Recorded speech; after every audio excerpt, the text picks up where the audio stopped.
What's going on, everybody? Welcome back to Living Electric Podcast. We're here with a fan of the show, Andrew Barrow. He reached out to us on Twitter and just wanted to share his car shopping story. He started out in kind of hot rods and then is now driving a, what color is it? The Rapid Red. Rapid Red Mach-e GT that's sitting behind him here. So figured to have him on and chat through his car buying story. So you want me to just give you a quick summary here? Yeah. I'd go ahead and start at the beginning, and then what led you to what you're driving now. I grew up a hot rod guy. I was that kid that took auto shop every year in high school. Did my own repairs. My dad was very good about involving me in working on cars from a tiny age. Once I became a young adult, I bought a 68 Ford Galaxy XL convertible, a super rare car and underrated as a muscle car. Very, very muscle car looking convertible. 390 V8 with a giant 700 CFM 4-barrel carburetor, just everything you would think of out there that's, a gas hog and a hot rod. Stripped it to the frame and went pretty good ways through a restoration, and life happened and kids and everything else. I never finished it and I ended up selling it off.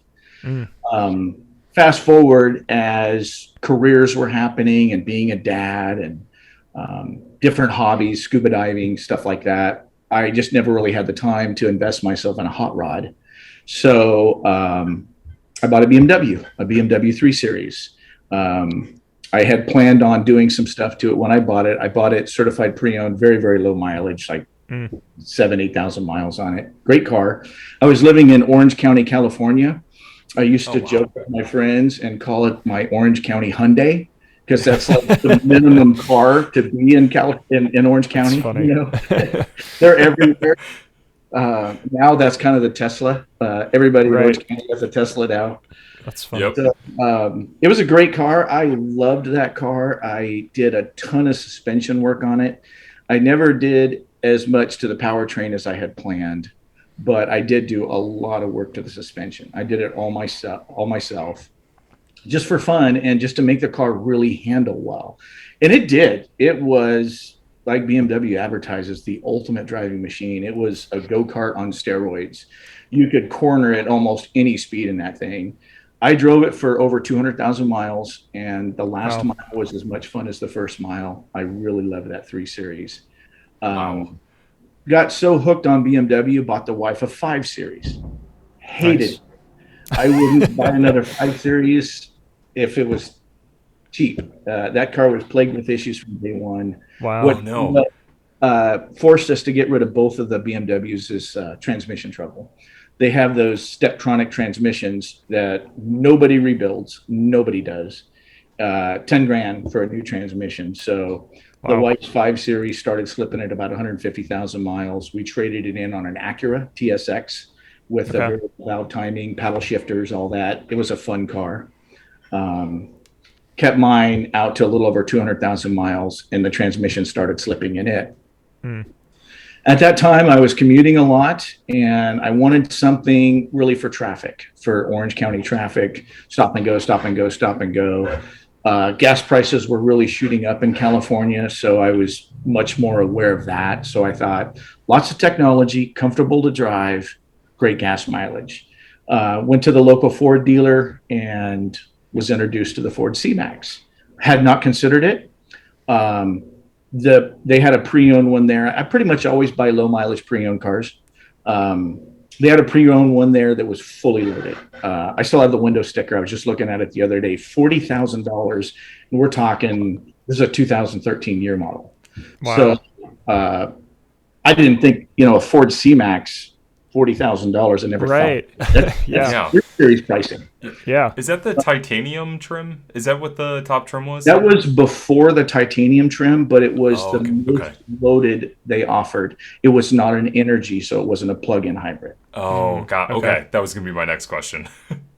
But I loved it, from the heated seats to the stereo that Ford put in there to the technology package, the fuel mileage. I loved everything about that car. It's sitting right here. I don't know if I can do this. I still have Gizmo. Oh, there it is. Yeah. Look at that. Nice. Awesome. 213,000 miles on Gizmo. And Wow. I have not done a repair to it. I haven't put brakes on it. I haven't. I mean, I've done oil changes and spark plugs and stuff like that, but I've never had to do an actual repair to it. Wiper Wow. blades. It has been absolute bulletproof. That car has just blown my mind. That's Uh, awesome. I like it at least as much as my BMW 3 Series for very different reasons. Um, Yeah. I'm a teacher, so I have a lot of time in the summer. One summer, I decided to see if Uber was worth doing in the summertime, so I Ubered with it for a summer. Got a lot of compliments from riders in the car. They say, "Wow, it rides really, really nice for a compact." Maybe it's because of the batteries. It feels a little heavy, which makes it not so jumpy and bouncy. Right. And just love the car. So fast forward many, many, many years, and moving to Texas, and the Cindy's big GMC SUV and Gizmo won't fit in the garage.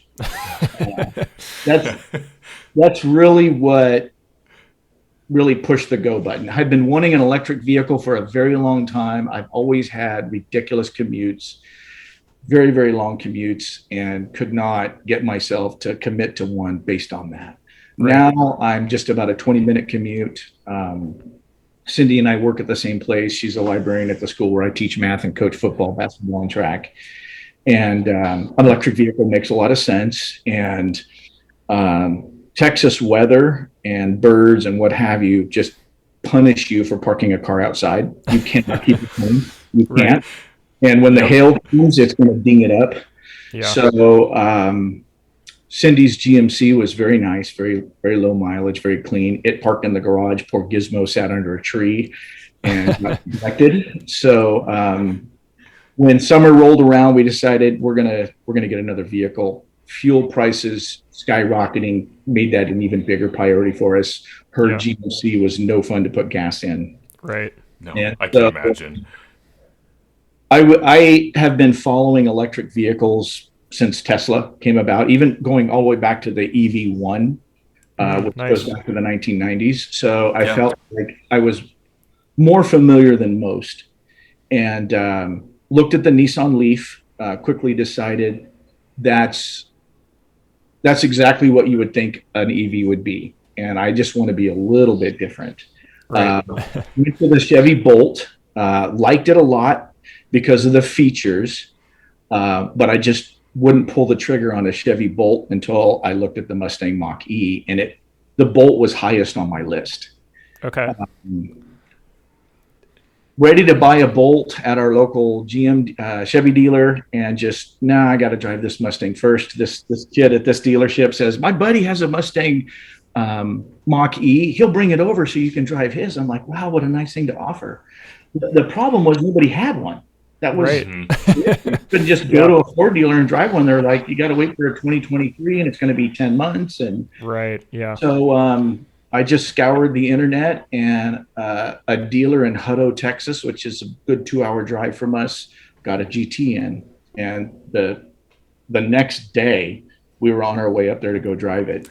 I had not considered a GT. I was looking at the Select, the Premium, maybe a California Route 1 because of the extended range on them, which we really need as close as we are. And I got in the GT. I was a little annoyed because the battery was almost dead. It said 22 miles on it when we got in it for a test drive.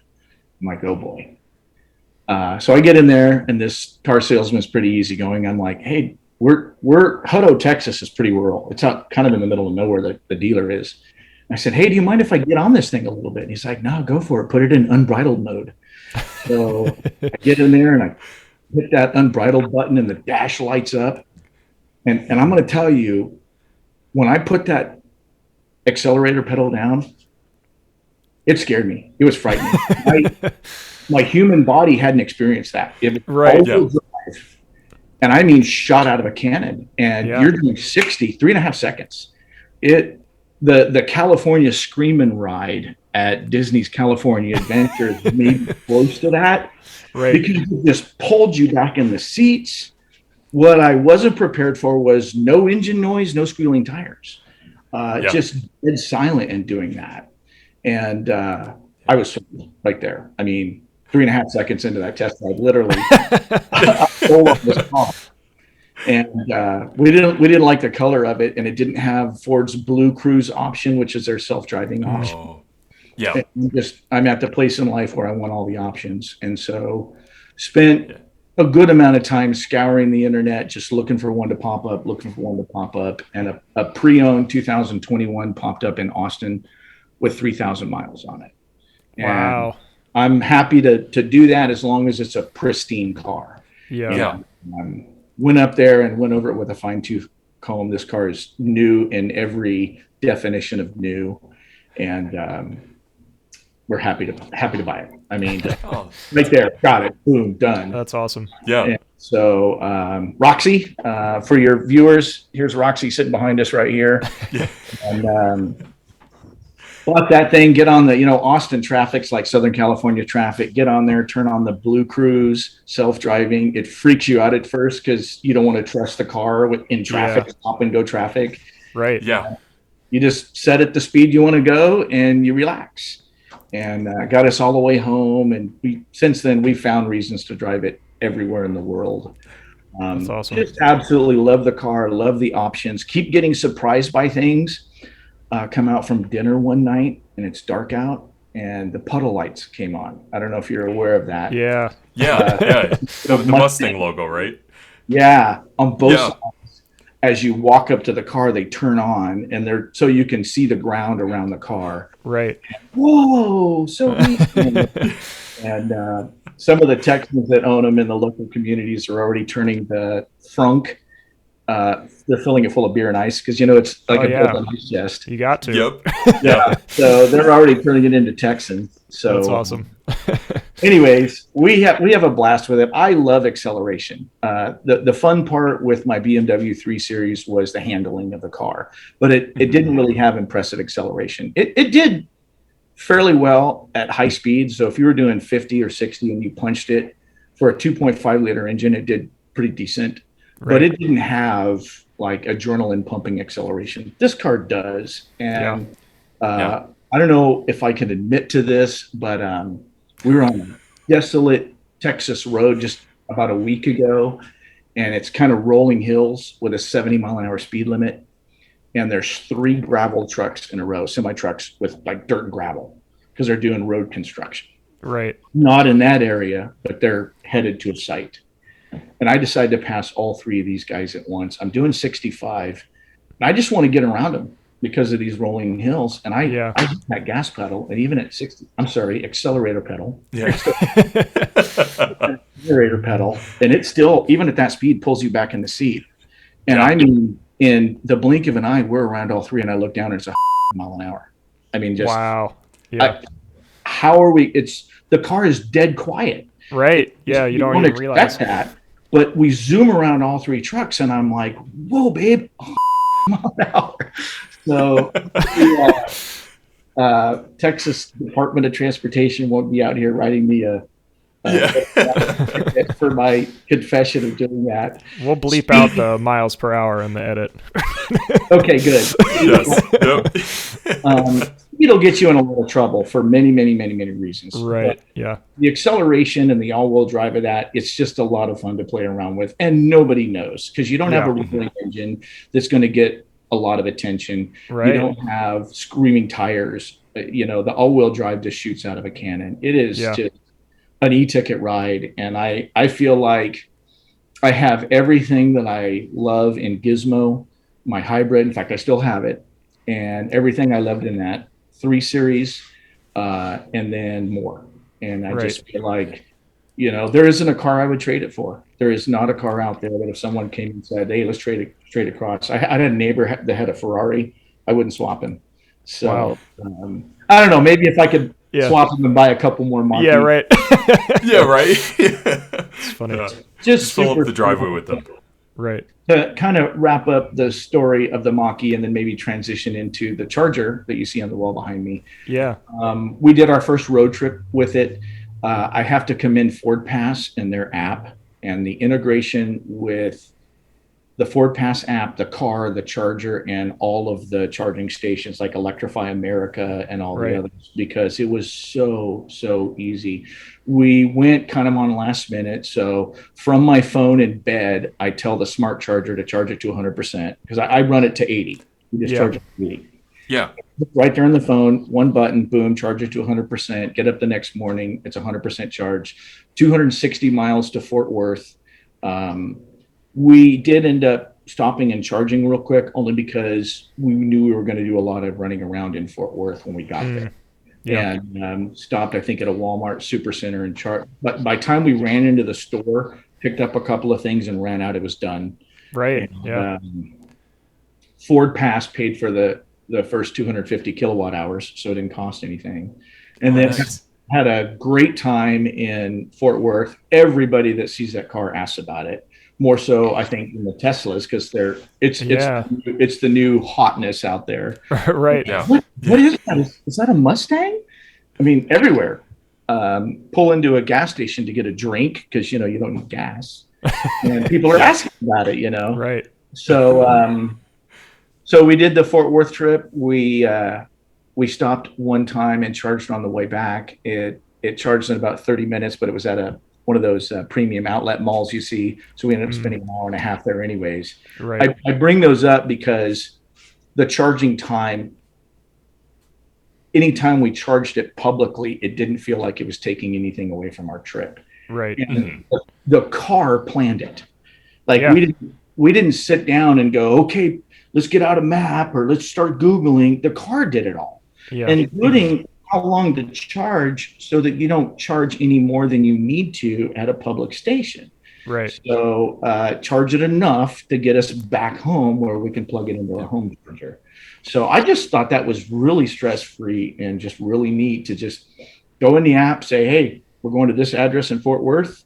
Okay, do this. Okay, now we're going home, drive here, charge for this many minutes, go home, just seamless and smooth.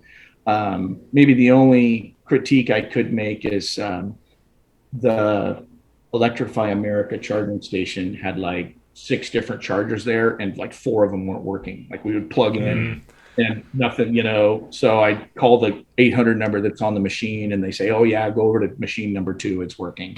So I thought that was kind of weird.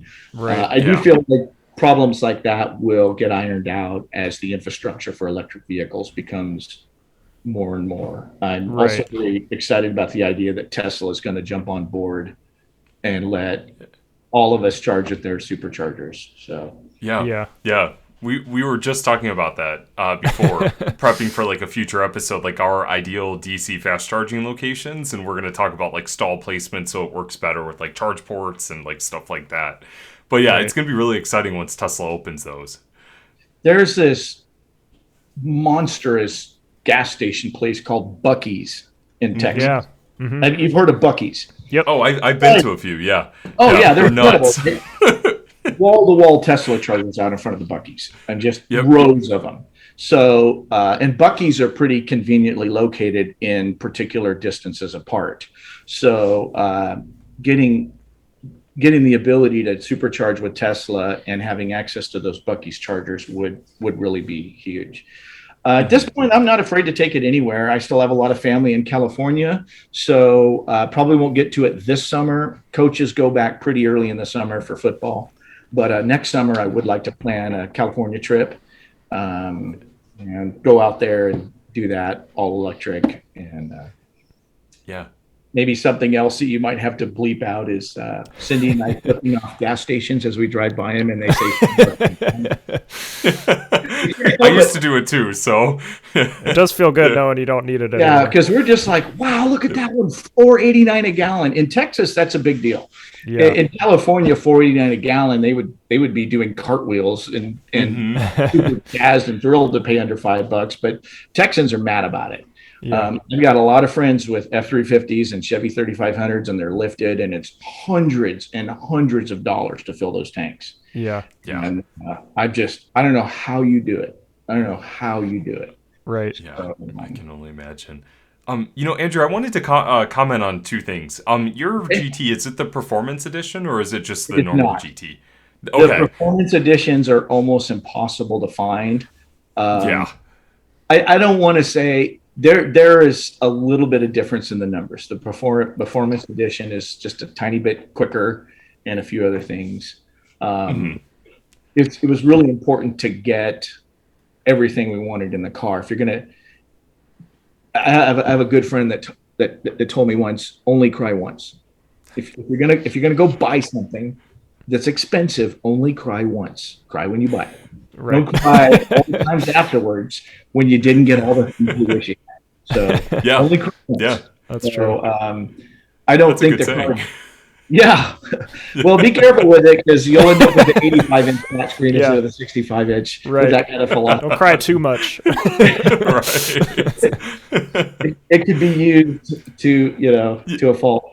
Right. I feel like the cars are comparable enough, but the main thing is if we got the performance edition, it would pretty much have to be a 2023. And Yeah. stories of, well, you won't even be able to order one for another 2 months, and then they're expecting 9 months before you take delivery. So expect almost a year before you'll see your car. Yeah. I hope that doesn't turn anybody away from a Mach-E. If you want an amazing car that's well below six figures and not a Tesla, I don't think you can beat the Mach-E.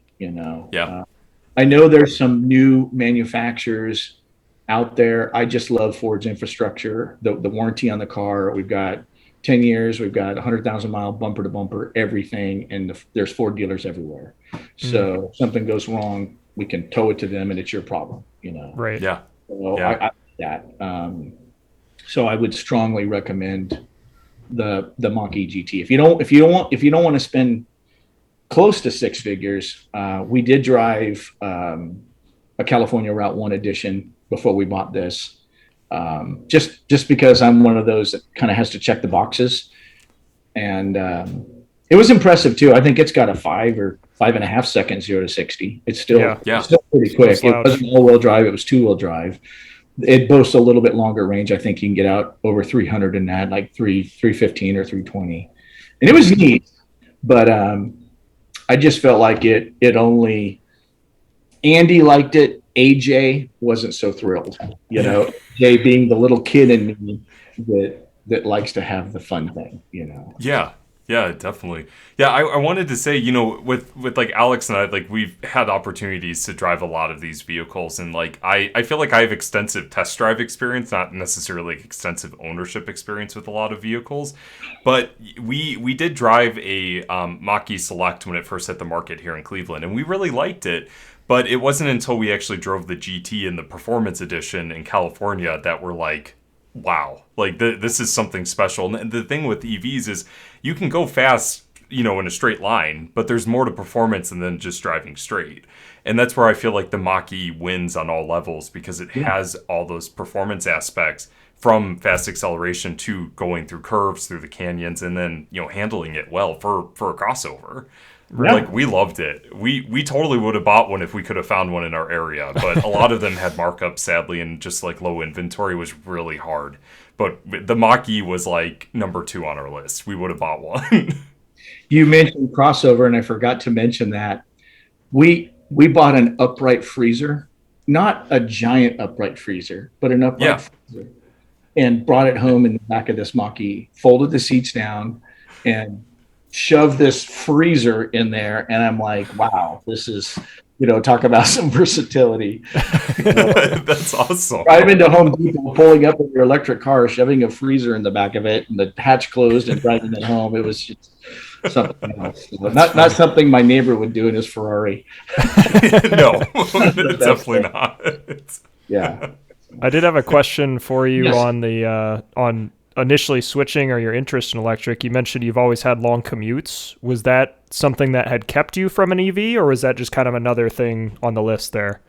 It was another thing on the list. I tend to wear out vehicles. So probably the main thing was just waiting until I've got one worn out. We probably wouldn't have gotten rid of that GMC SUV, except that not parking both cars in the garage was a problem for me. Actually, for both of us, especially out here. Yeah.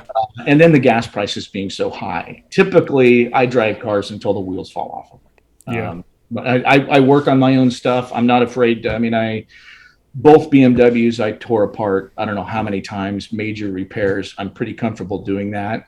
So I'll usually keep a car 200 plus thousand miles. So for me, buying an EV was a matter of the need for a vehicle lining up with Right.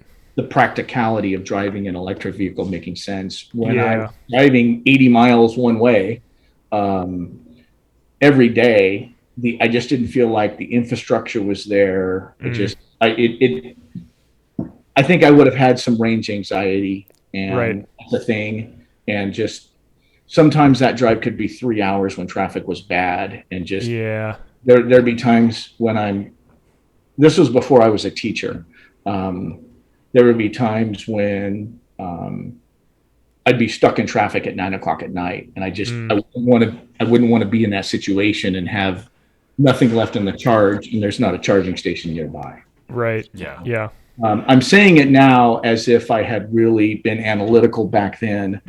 It was more just a kind of a quick consideration, not to such Right. not to really get me pull the trigger. Now, working closer to where I live, the electric vehicle just made a ton of sense, to the point where I knew right away I'm not going to buy anything but. Right. I looked very quickly at some plug-in hybrids. Those are getting hard to find now, plug-in hybrids. Yeah.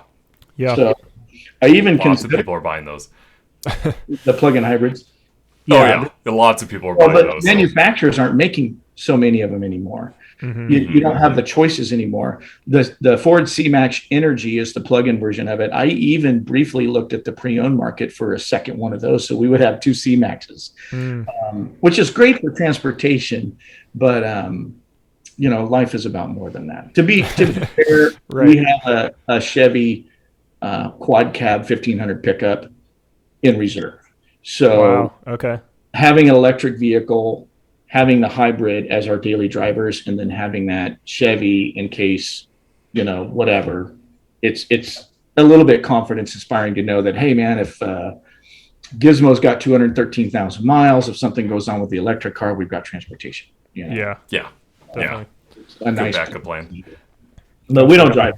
I had to take it out to Del Rio just about 2 weeks ago. We have a little lake house out there, and some trees fell on the roof. And I went out there just to chainsaw them off and inspect the damage. It was $90 in gas round trip just to go out there, spend 2 hours chainsawing up some limbs that fell, and drive back. And I'm just, wow, $90. No, we're not driving. Wow. Yeah, that's like triple the amount that I pay a month for electricity. Yeah.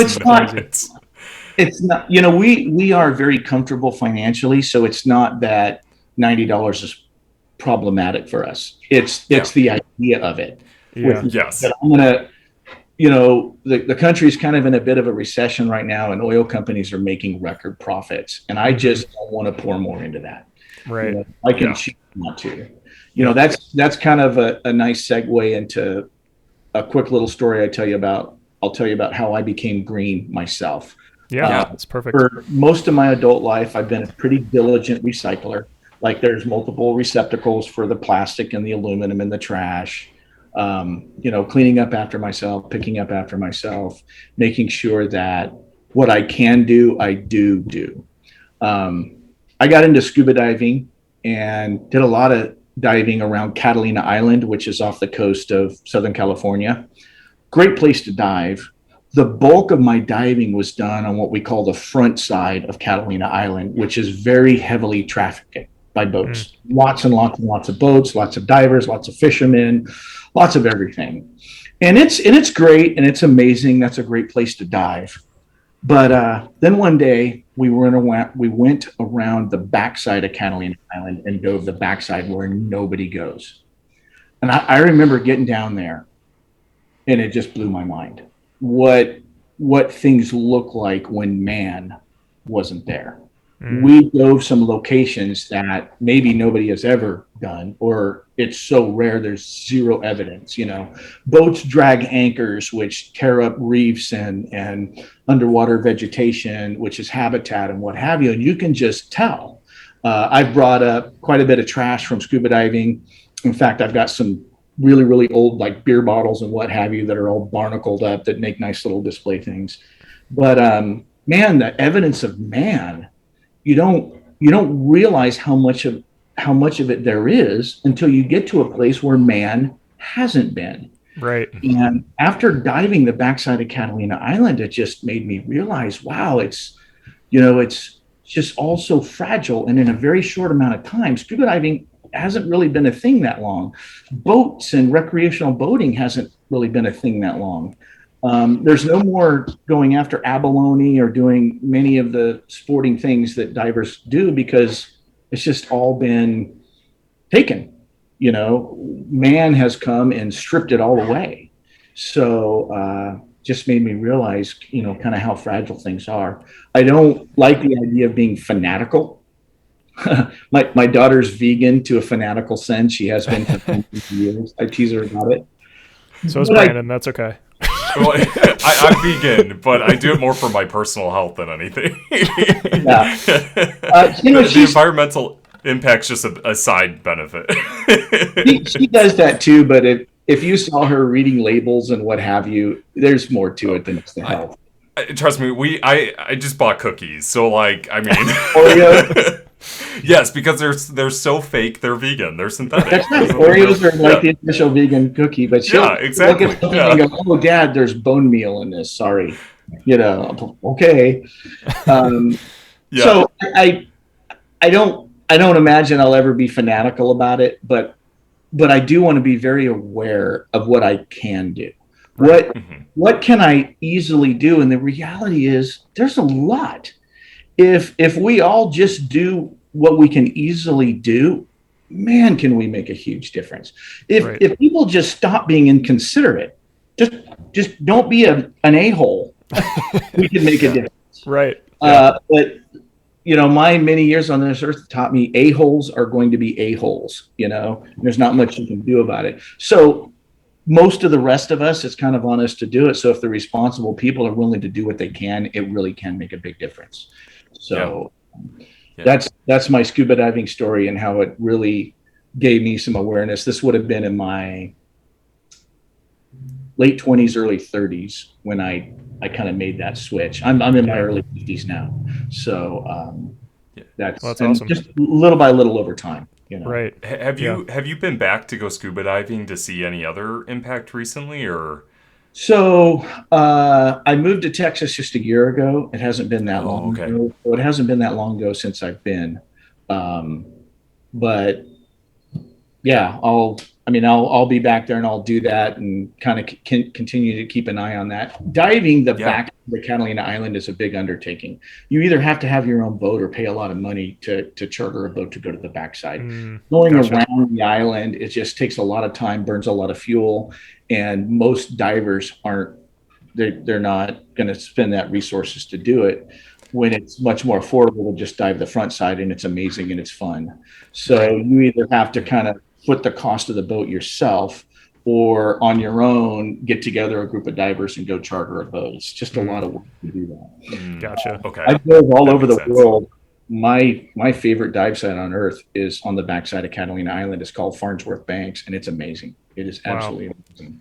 Rare to go there. It's very, very deep water that comes up. So it's cold, crystal clear water that comes up, and purple hydrocoral grows there. And it's one of the few places on earth that happens. And you get down there and it's just mind blowing, but it's deep. Wow. It's 100+ foot dive. And it's a lot of people. Wow. It's on the open ocean side of Catalina Island. So you got to get there when conditions are ideal. I've only done it 2 different occasions.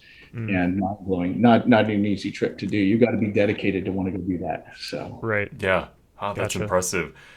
Yeah, Andrew, I just want to comment on something that you mentioned regarding like doing like one thing to improve other aspects, and how, like you mentioned, a-holes are going to be a-holes, but it's the considerate people who are going to move things forward. There's a documentary, I'm not sure if you heard of it. It's called Racing Extinction. It was on Discovery Channel, I think back in 2015 or 2016. But the main thing about it was all about climate change and how like humans have an impact on that. But they always said start with one thing, do one thing, and if it's what you're passionate about, keep doing that one thing because that's what's going to have the most impact. So that's what changed my life, was that documentary, was starting with one thing. So when you said that, I relate to that so much. That's pretty much all you can do, is start with one thing. Change doesn't happen because one person does a million things. It happens because a million people do one thing.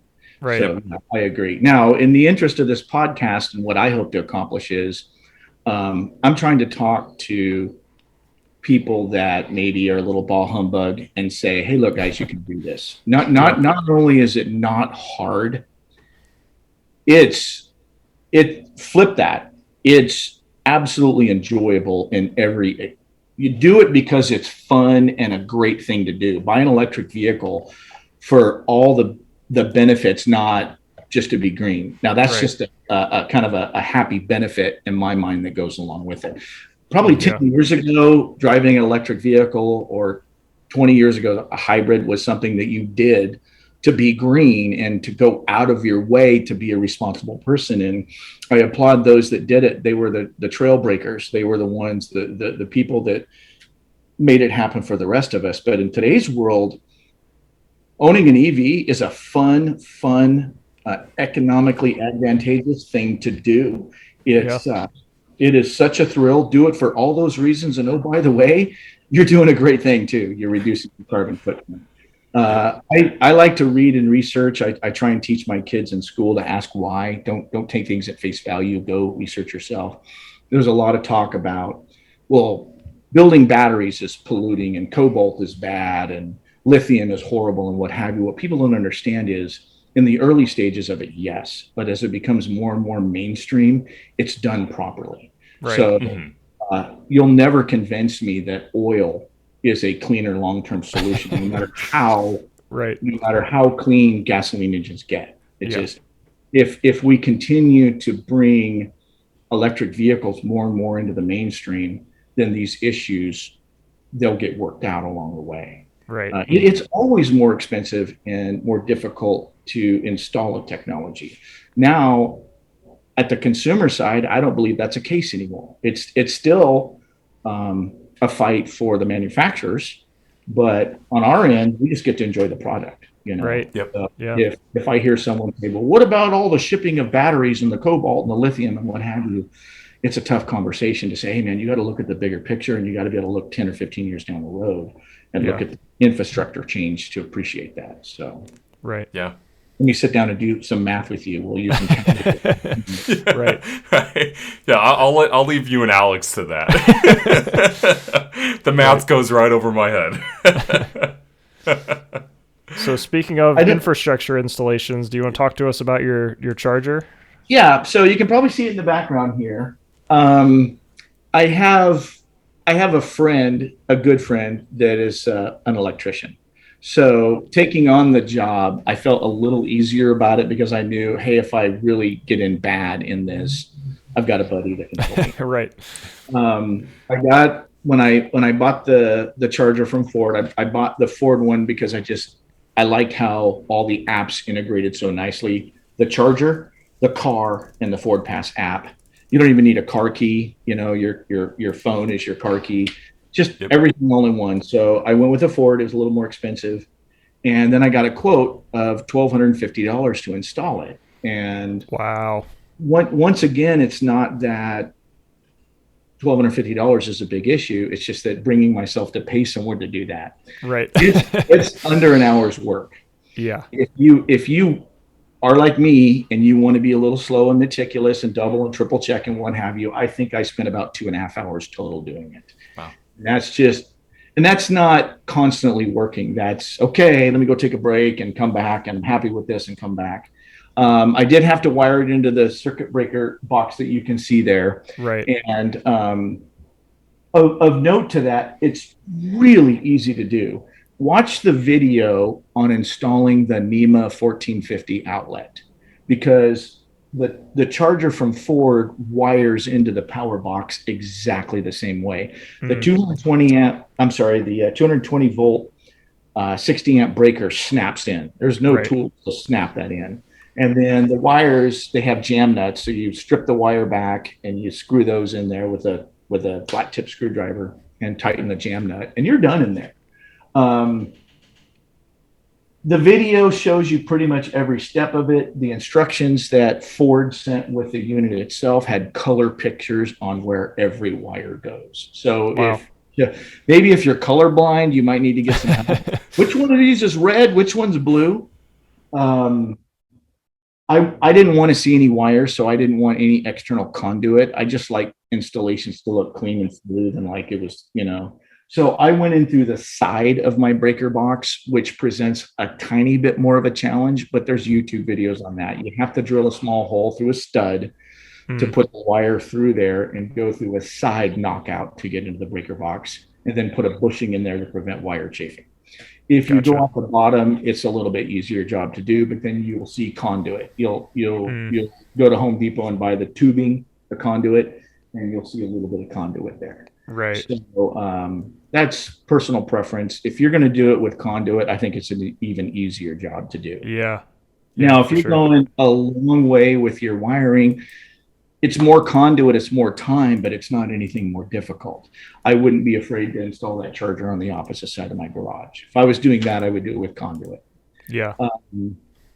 The one thing I will say is you need to check with build on your home and check the dates of it and check your power box. You need a 200 amp power box and power supply to do it. Right. Yeah.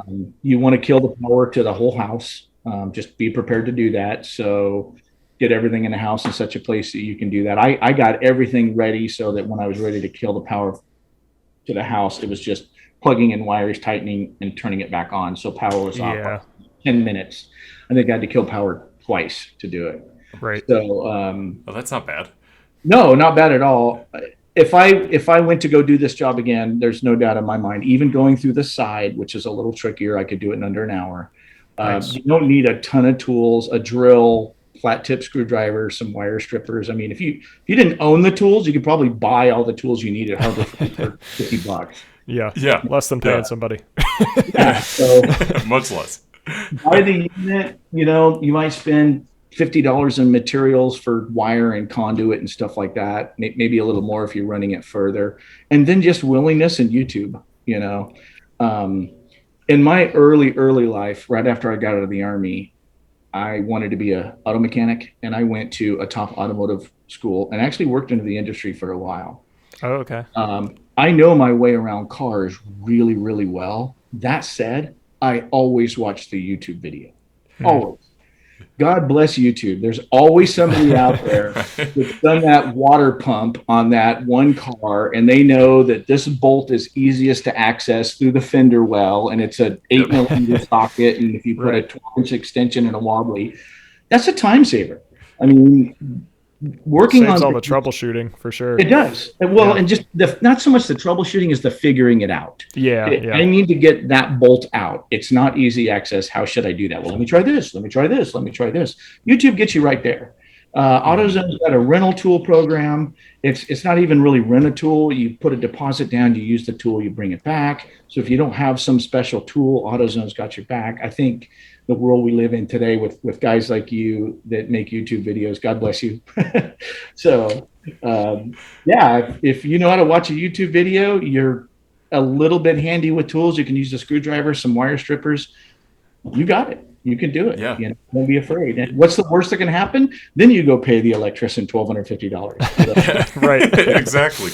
Yeah. I always recommend shopping for quotes because I almost got stuck in that, and then we ended up paying someone $300 to do ours. Did you do your stuff also?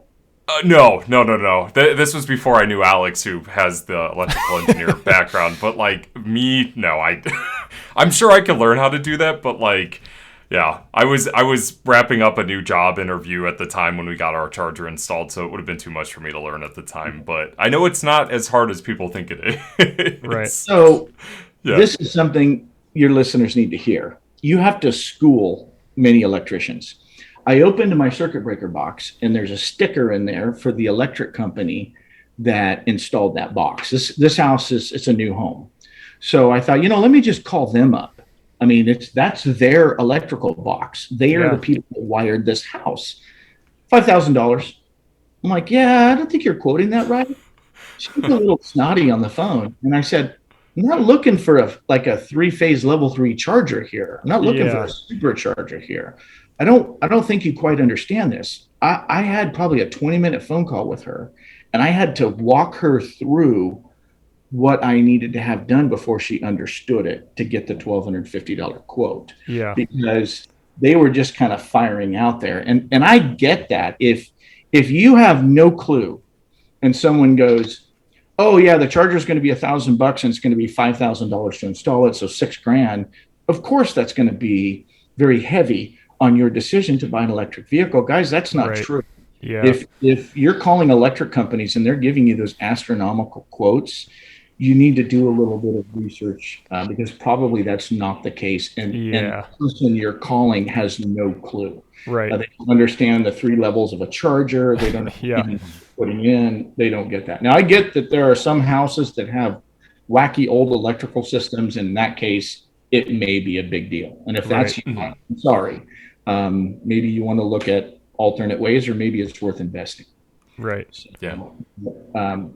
I wouldn't expect to pay more than $1,000 or $1,500 to have an electrician to do it. And even that seems really, really, really small. Yeah, that's if you got like a 100-foot run to get to your charger or something ridiculous. Yeah, exactly.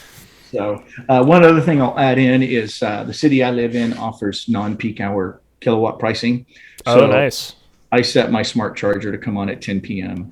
during the week, during weeknights, and anytime during the weekends, and that's kind of nice. So you just plug it in, go to bed, forget about it.